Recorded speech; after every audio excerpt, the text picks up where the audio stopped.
जय हिंद एवरीवन, स्वागत है आपका हमारे channel Indian defence news Hindi में, जहां आपके लिए लेकर के आते हैं इंडियन डिफेंस के प्रमुख अपडेट्स को कम से कम समय में। तो चैनल को सब्सक्राइब करना मत भूलिएगा। तो आइए शुरू करते हैं आज का अपना ये एपिसोड। रोल्स रॉयस की तरफ से जेट इंजन को लेकर दिया गया प्रस्ताव लगातार मजबूत होता जा रहा है। हाल ही में रोल्स रॉयस के एक अधिकारी ने एमका प्रोग्राम पर बात करते हुए मीडिया से बताया कि रोल्स रॉयस एक टोटली नया इंजन भारत को ऑफर कर रहा है और ये किसी प्रकार से किसी भी एग्जिस्टिंग इंजन से संबंधित नहीं है। इसमें बहुत सारी टेक्नोलॉजीज ऐसी हैं जो कि हम पूरी तरीके से नए सिरे से विकसित करेंगे और ये भारत की रिक्वायरमेंट पर आधारित होगा। इसके लिए पूरी इंटेलेक्चुअल प्रॉपर्टी राइट्स हम भारत को देंगे। भारत के पास पूरा कंट्रोल होगा। भारत की पब्लिक और प्राइवेट सेक्टर के कोलैबोरेशन से हमें कोई दिक्कत नहीं है। हम हर प्रकार का सहयोग देने के लिए तैयार हैं। साथ ही साथ ये कोर अपग्रेडेबिलिटी के साथ देखने को मिलेगा, यानी इसके जो डिफरेंट इटरेशंस हैं वो हम देख पाएंगे, जिनमें क्रमशः 110, 125 और 145 किलोटन का इंजन शामिल है, जो कि भारत के फ्यूचर प्रोग्राम के लिए भी सूटेबल होगा। उन्होंने कहा भारत अगर चाहे तो इसका यूज टेडबीएफ, एमका और जो तेजस मार्क 2 प्लेटफॉर्म है उसमें कर सकता है और एक दशक के अंतर्गत वो इंजन बनाने का दावा भी कर रहे हैं। लेकिन जो फाइनल कॉल है ये भारत के रक्षा मंत्रालय की तरफ से ही आनी है और वही इसको डिसाइड करेंगे। इस समय भारतीय सेना की आर्टिलरी कैपेबिलिटी को एनहांस करने का हर यथासंभव प्रयास किया जा रहा है और इसी क्रम में भारत के रक्षा मंत्रालय की तरफ से एक और बड़ी डील को मंजूरी मिली है। भारत के रक्षा मंत्रालय ने भारतीय थल सेना के लिए 105 mm और 37 कैलिबर की जो माउंटेड गन सिस्टम है, जो कि पैराड्रॉपेबल होने वाली है, और इसके साथ साथ जो एसोसिएटेड एमुनेशन व्हीकल है इसकी खरीद को मंजूरी दी है। और ये अनाउंसमेंट 11 अप्रैल 2025 को करी गई है और ये पूरी की पूरी खरीद बाई इंडियन कैटेगरी के अंतर्गत होगी, जो कि डिफेंस एक्विजिशन प्रोसीजर 2020 का हिस्सा है। आपको बता दें इसके लिए कुछ की स्पेसिफिकेशंस है वो भी सामने रखी गई हैं, जैसे कि इसका कैलिबर 105 mm की होनी चाहिए। इसके अलावा जो बैरल लेंथ है वो 37 कैलिबर की होनी चाहिए। मैक्सिमम कॉम्बैट वेट 8 टन से ज़्यादा का नहीं होना चाहिए। इसमें एमुनेशन, एक्सेसरीज और क्रू को हटाकर बात की गई है। सर्विस लाइफ 20 वर्षों से कम नहीं होनी चाहिए।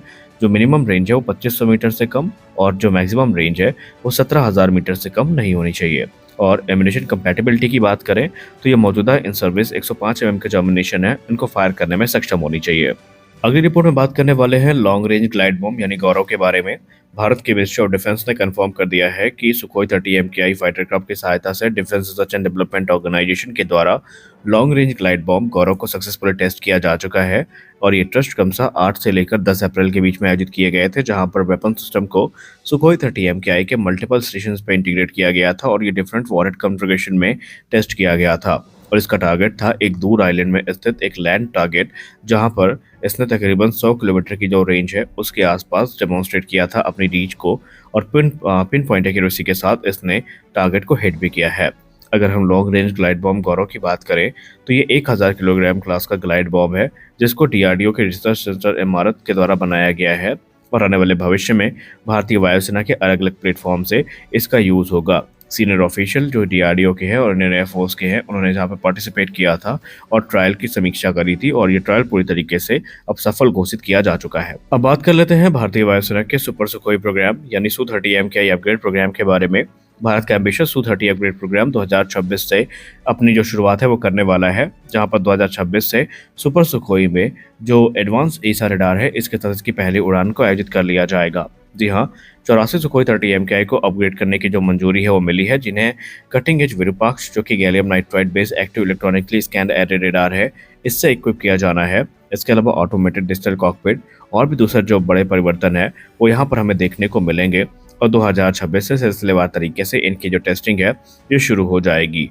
माना जा रहा है कि जो सुपर सुखोई या सुपर 30 आप प्रोग्राम की बात कर लें तो इसमें जो विरूपाक्ष रेडार है इसके आने के बाद इसका पूरी तरीके से कायाकल्प हो जाएगा, क्योंकि इसमें 2600 से ज़्यादा TR मॉड्यूल्स हमें देखने को मिलेंगे।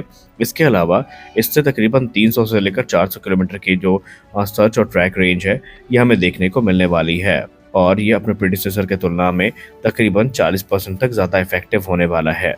तो इस अपडेट में बस इतना ही। मिलते हैं अगले रिपोर्ट में, तब तक के लिए जय हिंद।